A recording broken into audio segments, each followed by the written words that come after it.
Determination of PCB. PCB এর জন্য আমাদের ব্লাড স্যাম্পলটা, এই কথা শুনি, ব্লাড স্যাম্পলটা তৈরির জন্য আমাদের দরকার হয় ডাবল অক্সালেটেড অ্যান্টিকোগুলেন্টটা। হ্যাঁ, ডাবল অক্সালেটেড অ্যান্টিকোগুলেন্ট। এই জন্য আমাদের 0.2 ml, এই স্যাম্পলটা রেডি করার জন্য 0.2 ml হচ্ছে ডাবল অক্সালেট অ্যান্টিকোগুলেন্ট, আর হচ্ছে 2 ml ভেনাস ব্লাড এইখানে দেয়া আছে।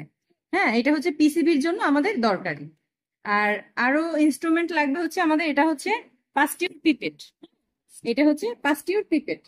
আর আমাদের এইটার সিলেকশনটা জরুরি, মানে এইখান থেকে আমাদের উইন্ট্রপস টিউব কোনটা এটা বাছাই করতে হবে।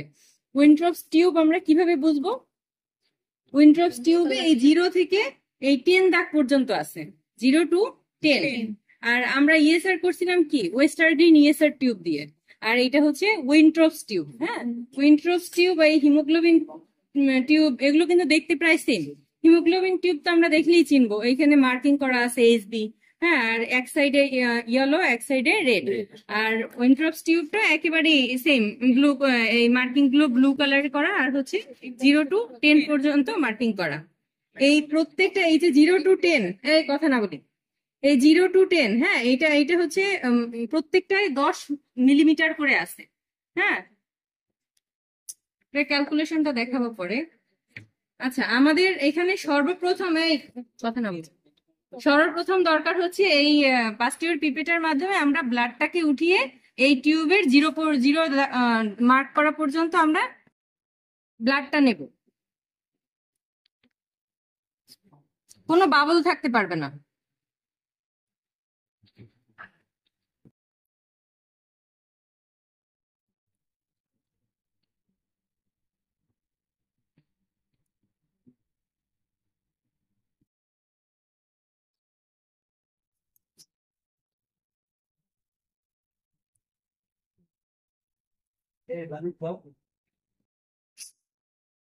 এই যে এইভাবে, এটা দেখতে কিন্তু সহজ, কিন্তু আসলে টাস্কটা এতটাও সহজ না, প্র্যাকটিস থাকতে হবে।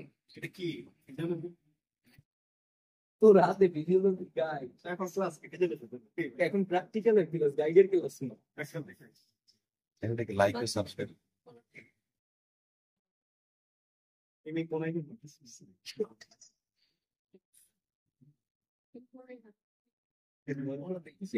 আর এইটা একেবারে আস্তে ধরতে হবে, এটা কিন্তু খুবই পাতলা, তা নইলে কিন্তু ভেঙে যাবে। হ্যাঁ, এই যে পাস্টিউর পিপেটের মাধ্যমে আমরা 0 মার্ক পর্যন্ত আমরা ব্লাডটা নিয়েছি। এই যে 0 মার্ক পর্যন্ত, ঠিক আছে। এরপরে আমরা কি করব, সেন্ট্রিফিউজ মেশিনে এটা আমরা 13 মিনিট 3000 আরপিএম রোটেটর পার মিনিটে 30 মিনিট আমরা ওটাকে রোটেট করবো।